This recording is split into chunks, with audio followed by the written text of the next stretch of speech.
Okay, where the heck are the A's going to play? Where are the White Sox going to play? And you won't believe where the Yankees were once thinking of playing. You are Locked On MLB, your daily MLB podcast. Part of the Locked On Podcast Network, your team every day.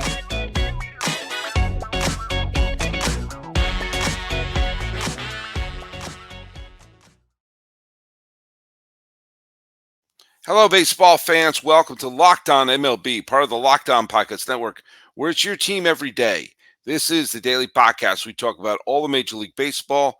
I am your host, Paul Francis Sullivan. Please call me Sully. I am a baseball podcaster with background in television and writing and teaching and all this. Done a lot of stuff, but I've been podcasting about baseball, my great love, for well over a decade now.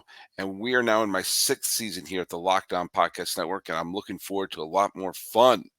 Fun. Follow us on Twitter or whatever the hell it's called now on Locked On MLB Pods. Same handle for Instagram. I'm your pal Sully. I'm at Sully Baseball on Twitter, Sully Baseball Podcast on Instagram. And be sure to subscribe to us on YouTube. And if you're following us every single day, use that hashtag EverydaySully. Hey, today's episode is brought to you by Gametime. Download the Gametime app, create an account, and use code LOCKEDON for $20 off of your first purchase. Okay, there's a lot of stuff we're going to cover. Most of it is off the field stuff. Well, actually, it's not true. Most of it is field stuff. Stuff about stadiums. Where the hell are people going to play? And next week, if I'm not mistaken, two of my great obsessions are going to collide. You're going to have the Academy Award announcements, and I promise I'm not going to talk Oscars here. I am an Oscar addict, but I'm going to put that away right now. There are some good movies that came out this year. But we're also going to have the Hall of Fame announcement. And I'm not 100% sure the schedule of when the actual drop date is for the announcement, but here, the day of the Hall of Fame announcement, I am going to be doing a prediction show. I'm going to do a show which is going to be a 3-parter. The first part is going to be the players I would vote in if I had a ballot. Second part is going to be who I predict is going to get in. And then third part, which we'll record later, will be my reactions to who is going to get in. So that should be some fun. There's still some big free agents out there. Josh Hader is playing footsie with the Houston Astros, and maybe something is going to come about from that. Hey, let's go to the trivia question I did yesterday. We talked a lot about broadcasting and webcasting and streaming and all the stuff. We consume things on our devices. We don't consume things on our televisions anymore unless we hook up our television to internet. Easy for you to say. I was talking about the fact that when baseball embraces new technology, that's when good things tend to happen. The trivia question was, what was the first World Series game that was broadcast on television? And a couple of people got it right. John 042 and Big John 08865. The Johns following me got it right that it was the 1947 Yankees defeating the Brooklyn Dodgers, which was also the first year that Jackie Robinson played. Hey, John 042 wrote something in response to the streaming situation. He said, Sully, a few years ago, I could only get baseball by streaming in Ireland. He lives in Ireland. There was no option on TV, no matter the game. It's only recently we started getting ESPN showing games regularly. Great. But I'm surprised they didn't black out the Red Sox games in Ireland. Rebecca Quinley 8093 says 100% about no blackouts on premium tier that gets everything. MLB should be able to give ESPN, Peacock, Fox, Apple their percentage of our money. Just figure out a way to have fans watch all the games. And I good call, Rebecca. And I did bring that up, that I'm not against baseball going on to Peacock or Apple TV or Amazon to sort of draw in a viewer or two. I'm just saying, for those of us who are the diehard fans, put it all on the MLB.com app. We will pay, trust me, we will pay the subscription fee. We're the ones who will fork over that money. If you the amount of money, if you consider it's 162 games, binge watching 162 games for your team and every team to be able to have that at the drop of a hat, whatever they want to charge me a month, I'm paying. And for the people who are the diehard fans who need it every day, we're going to pay. And not everyone is going to pay. So those you the ones you scatter all over the place, and you try to get them to become the big fans so they are willing to pay. People are willing to pay big, huge money to see Oppenheimer or Barbie or Spider-Man once. We'll shell that out. We'll shell that out once a month if that's what it takes. It's a bargain for the amount of entertainment that we're going to get. But not everyone's going to do that. For those people, you put that on all the streaming stuff. And then if they get to the point where, hey, I got to watch it every day, then they spring for the big thing, of which you could have the broadcast be, welcome to Amazon, showing you the Brewers versus the Tigers, but it's on the MLB app. This isn't that hard to figure out. I'll tell you what's really hard to figure out is where the hell are the A's going to play. I used a ticket app, which I'm going to talk about later, a little teaser for the ad there. And I bought a ticket for the final A's game of the 2024 season, which will probably be the final A's game ever played in Oakland. But there's no stadium yet in Las Vegas. In fact, as far as I know, they haven't even put shovel into ground. The chances of them being able to have, no matter how fast they build things in Las Vegas, and I still can't believe they're picked Las Vegas as the city. I think it's a disaster waiting to happen. But that being said, they're not going to have a stadium until what, 2028?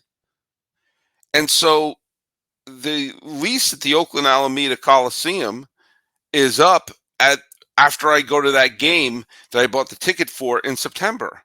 And so according to reports, that 3-year gap is become a point of interest for the A's and Major League Baseball.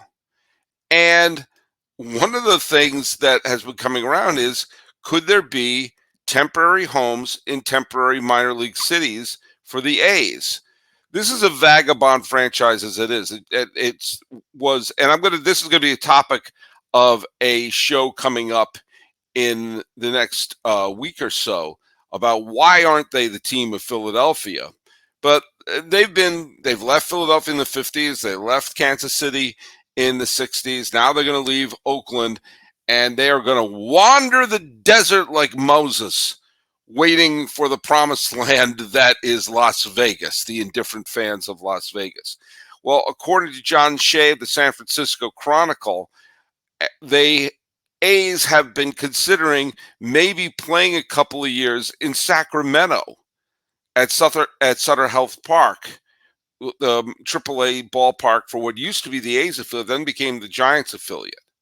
Well, now there's also talk that, and there's some idle talk, maybe they could play in Reno, maybe they could play in the minor league stadium in Las Vegas. That would be a catastrophe if they played in the minor league stadium in Las Vegas. First of all, it's open air in the summertime in Nevada. Boom. But also, the A's already feel like a minor league team. If they put basically a minor league team playing major league teams, having the snot kicked out of them in the same place where Las Vegas fans are used to going to see minor league games, the excitement of a big league team would be completely flattened. And by the time they move into the Bugsy Siegel Dome, or whatever it's going to be called, the excitement of the Major League Baseball team being there would be dead. It would be deader than dead. It would be deader than Bugsy Siegel, for that matter. So the talk of Sacramento I find very intriguing. And the talk of there's also potential of them playing in Utah. And boy, oh boy, two states that are really close to each other that have slightly different cultures. Utah, where you can't, they don't sin a lot in Utah. They sin in Nevada. That's all I'll say on that. I don't want to get in trouble. But yeah, the reputations of the two states are kind of sort of different. And there's a possibility they could play a year or two in Utah. And this team which is having trouble finding a home, and the minute they land in the Oakland Coliseum, before the 1968 season, they almost instantly were looking for a new home. My whole life, the A's have been trying to find a new place to play. And wouldn't it be wild if they just kept playing in a new place and it became an audition place for teams trying to get a major league team? There was, I think if the A's had to move, and I can't stress this enough, I don't want the A's to move, but if they had to move, Portland made a hell of a lot more sense to me than Las Vegas. Portland seems like a much better landing place for a Major League Baseball team. If you have Portland, you have Nashville, and you have Charlotte, and you have Montreal. Those are the four realistic places that a Major League team could survive right now. And you're not going to expand by four teams, so why not have one? If you have to move a team, and I wish they didn't, but if they had to move a team, move the A's to one of those places, not to Las Vegas. But this is kind of the twisted part of me. I kind of want them to play 1 year in this place, 1 year in that place, for this reason. I will go to those games. I have Southwest points. Southwest flies out of Burbank to Sacramento, to Salt Lake City, to Portland. All these places that are popping up, Reno. All these places are popping up as possible landing places for the A's a year here or a year there. And don't think I'm not drooling at the possibility of being able to say, yeah, they played 3 years in Sacramento, and I went to a bunch of games there. Here's what I really hope. I really hope they don't call themselves the Oakland A's or Las Vegas A's. I hope they'll call themselves the Sacramento A's or the Reno A's or the Salt Lake City A's. And I hope they win the World Series. Just so when you list all the World Series, you'll go, White Sox was a team in Salt Lake City? Yeah, kind of. Well, there's another team that right now is doing some very, very strange stuff in terms of their potential stadium situation. And something about it smells fishy. I mentioned the fact that I've been buying tickets. I'll tell you exactly how I've been buying tickets. I've been doing it via the Gametime app. Now, let me tell you something.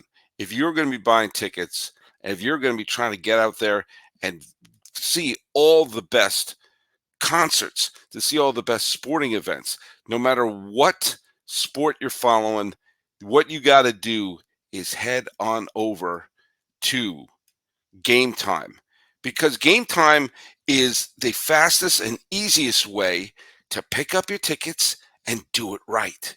Pick up your tickets and be able to see exactly where you are, exactly where your seats are, and being able to see, is my view obstructed? Is it the right angle? Is it the right place I want to sit? And you get killer last minute deals, all in prices. None of those hidden fees. Views from the seats. Best price guarantee takes all the guesswork out of buying tickets. And you get the lowest price guarantee, event cancellation protection, job loss protection, all those things. And you get flash deals, zone deals, anything you want to get those tickets. I just bought tickets for the A's final game. Granted, A's tickets are not always the hardest to find, but I've got them right on my app. And it's so easy. You can buy the tickets in 2 taps on the app. And you can find exclusive flash deals. And with zone deals, you pick the section and Gametime guarantees to pick the seats, the best seats, for big time savings. Take all the guesswork out of buying tickets with Gametime. Download the Gametime app, create an account, and use code LOCKEDON for $20 off your first purchase. Terms apply. Again, create an account and you use the code LOCKEDON for $20 off. Download Gametime today. Last minute tickets, you get the lowest prices. And guess what? That's all guaranteed. That's the Gametime promise.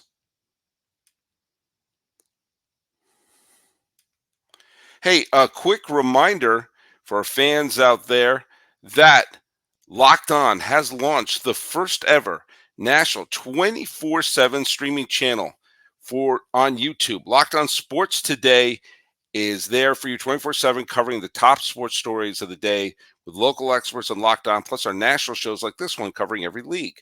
Go to Locked On Sports today and subscribe to the first ever national sports 24/7 streaming channel.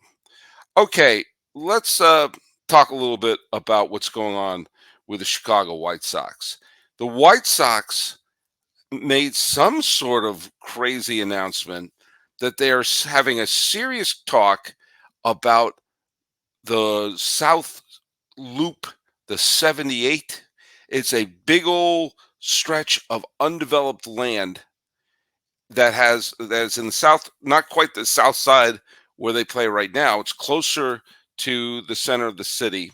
It's this big whole stretch of land that I'm guessing isn't cheap, that would be able to house a major league ballpark. And if they're able to open it up in the correct way, you would have a beautiful view of downtown Chicago. What's it's the Sears Tower. I don't know what it's called. The John Hancock Tower and the Sears Tower. I believe they've renamed them. I don't know. Let's just call it the Sears Tower. That's what I still think of it. But this has been a place that the White Sox have now been saying could be the new home of the White Sox. Now, I did a video, I think it was last January, about all the different times the White Sox nearly moved. They nearly moved to Milwaukee. They nearly moved to Seattle. They nearly moved to Tampa. And there have been all sorts of proposals for stadiums, including one to the people who would eventually design Camden Yards that got rejected. What they built was New Comiskey Park, which became Guaranteed Rate Park. There was U.S. Cellular in between, which is a bit of a miss. It's a bit of a miss. It's not terrible. It's a little antiseptic, and it came just before the explosion of these incredibly warm and character-filled stadiums like Camden Yards, like Jacobs Field, aka Progressive Field, like Petco Park, like Oracle Park in San Francisco, which I think is the most beautiful park in all of baseball, and a slew of other ones. U.S. Cellular, no, not you. What's it? Citizens Bank Ballpark is what I meant to say. The one in Philadelphia I went to a few years ago, which is gorgeous, absolutely gorgeous. The White Sox missed out on that. And now they're probably thinking, okay, let's get back into this.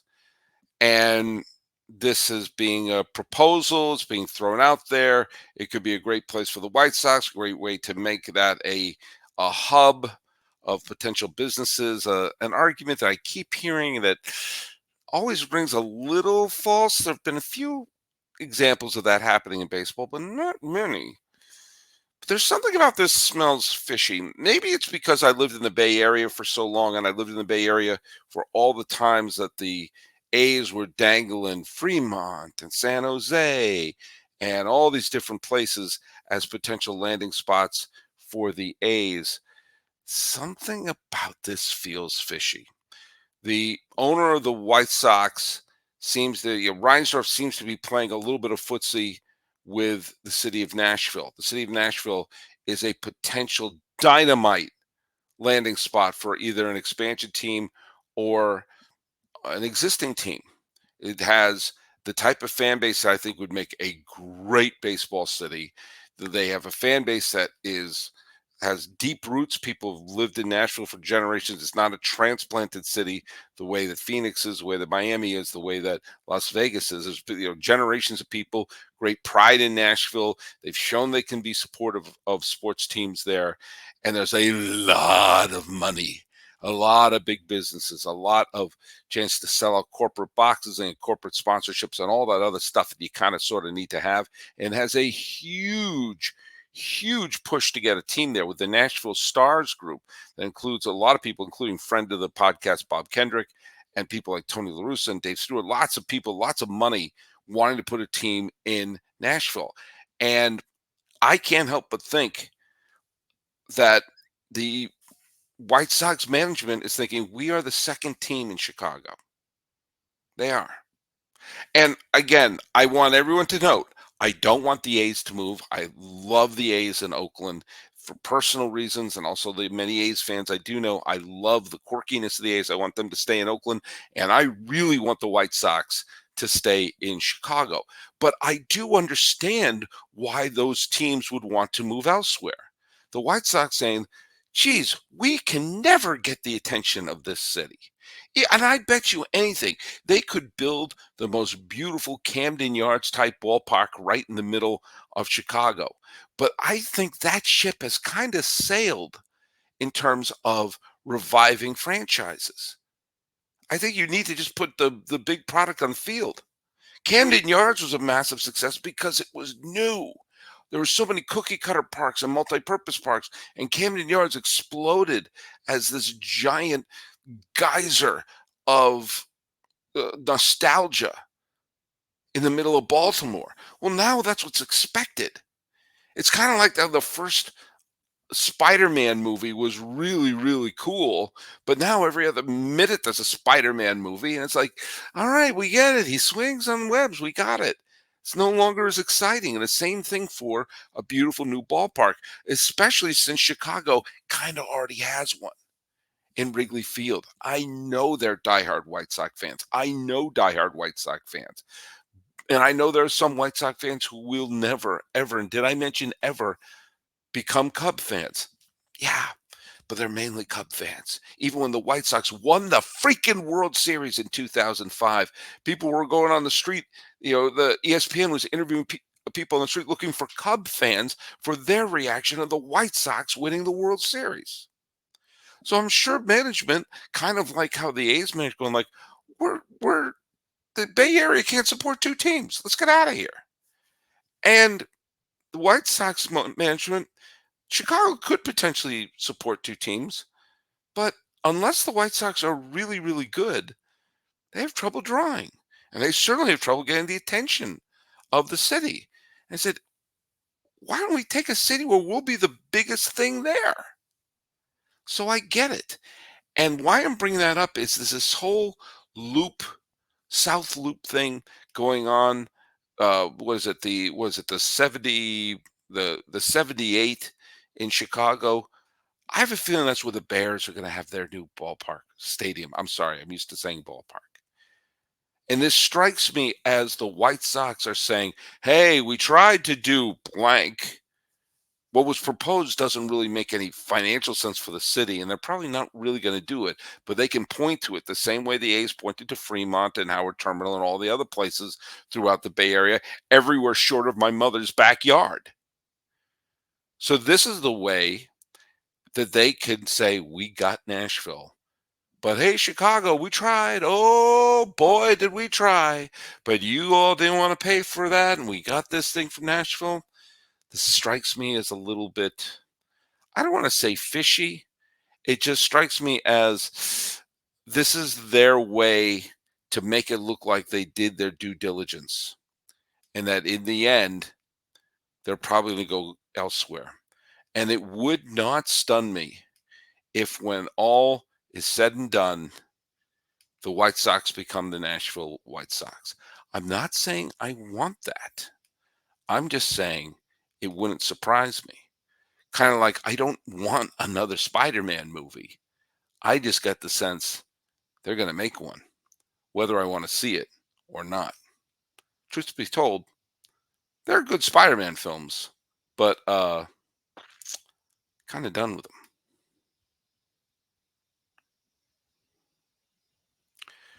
All right, we're going to talk a little bit about our friends over at FanDuel, especially when you consider what? It is time for the NFL playoffs. And if you are putting money down, there is no better place to go than America's #1 sportsbook. Hey, are you putting together your bets for this weekend?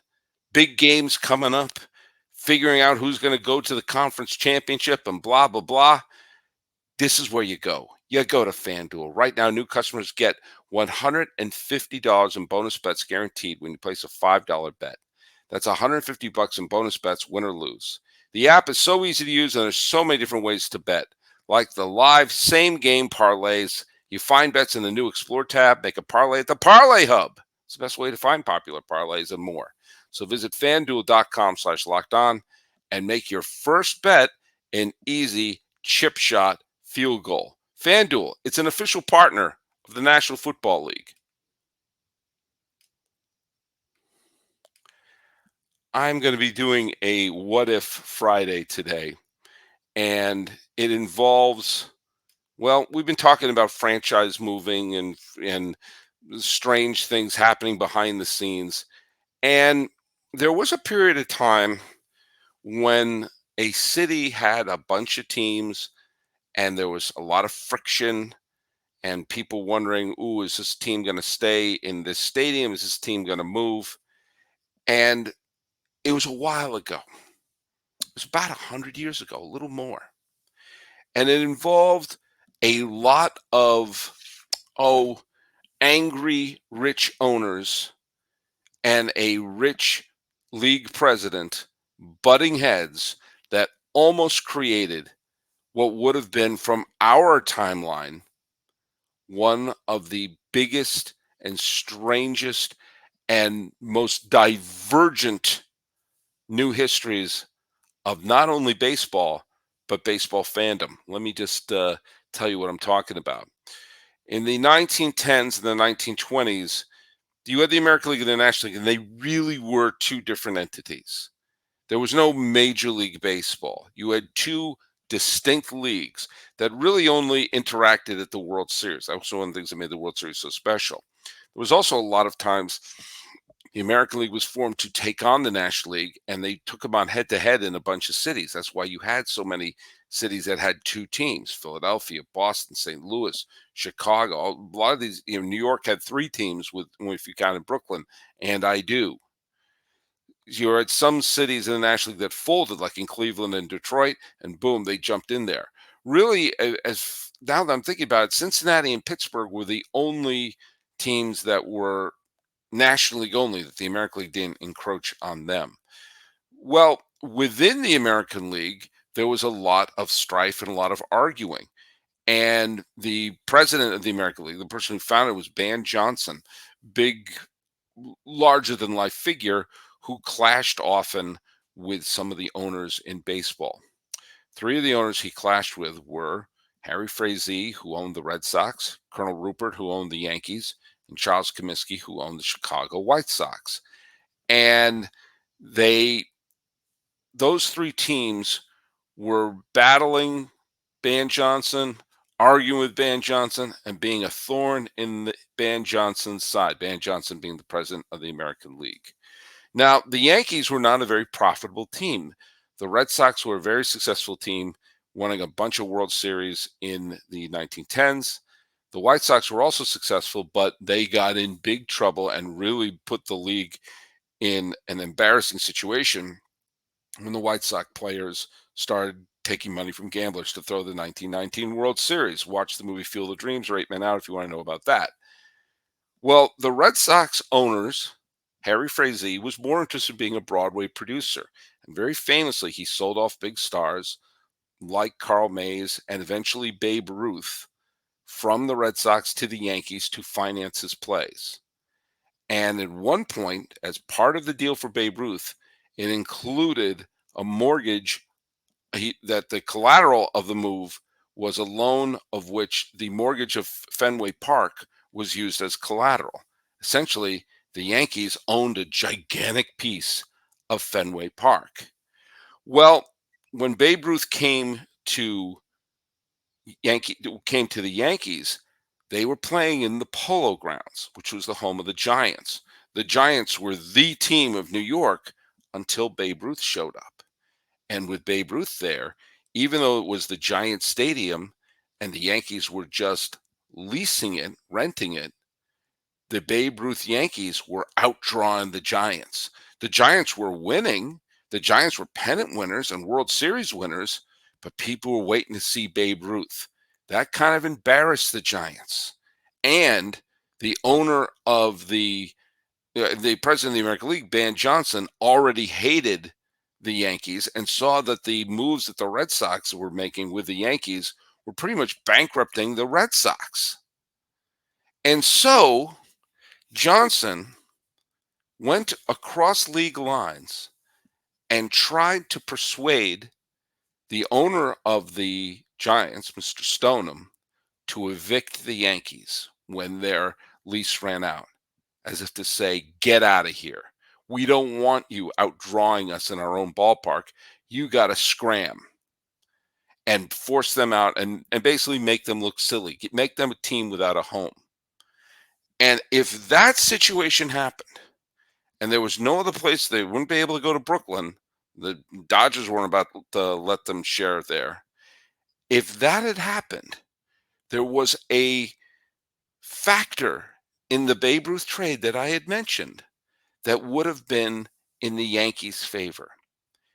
If they were pushed out of the Polo Grounds, as was suggested by the American League president, and the Giants owner was thinking, hey, this is a pretty good deal, the Yankees could have used the fact that they had Fenway Park as collateral of the Babe Ruth move and move to Fenway Park, where they would have undoubtedly outdrawn the Red Sox, of which the Red Sox would have probably been pushed out and they would have gone to another market. There was no team in Baltimore. They could have gone to, I don't know, maybe down to Atlanta, although it wasn't really viable at that point. But the possibility of the Boston Yankees, when the Yankees acquired all the big stars from Boston, and after 1 year in New York, they all went up to Boston, and the Boston Yankees makes more sense, as the Yankees are considered a New England term, if I'm not mistaken, and all the players would be back in Fenway Park, and the fans would come back, and Frazee would have been forced out, and the Red Sox would have moved. And then all of those fans in New England through the years would have grown up diehard Yankee fans, because that would have been the old town team. Eventually, the Red Sox probably would have moved. Certainly, the Braves would have moved. And all of New England would be Yankee territory. New England Yankees rooting for their beloved Yankees, Babe Ruth and all of them, who won all of those titles. And you know what? The Red Sox actually used to play in Boston too. Oh, that feels so weird, because when you think of Boston and Boston sports fans, you think of diehard Yankee fans. That timeline could have happened. Eventually, the Giants said, yeah, you know what? We're probably better off just letting them lease for 1 more year, but then you got to go. And by then, the Yankees built their own ballpark in the Bronx, right across the river from the Polo Grounds, basically as a giant middle finger. But oh, how that middle finger could have been different. We would have been able to say the sentence, welcome to Fenway Park, home of the Yankees. Hey, I mentioned in our trivia question, I mentioned the name Carl Mays. Carl Mays was one of the players, big star for the Red Sox, who went from the Boston to New York, along with Babe Ruth. Now, Carl Mays was the pitcher on the mound to clinch the 1918 World Series, which for years and years and years was the last World Series the Red Sox ever won. But as a member of the Yankees, what is Carl Mays's other claim to fame? That is your trivia question. Red Sox fans may remember Carl Mays. He clinched the World Series 1918. For years and years, that meant something. But he did something else. A significant piece of baseball history was done specifically by Carl Mays. So follow us at Locked On MLB Pods on Twitter and Instagram. I am your pal Sully. I'm at Sully Baseball on Twitter, Sully Baseball Podcast on Instagram, talking about where did the A's and White Sox play and where could the Yankees have played. This has been Locked On MLB for the 19th day of January 2024. My name is Paul Francis Sullivan. Please call me Sully.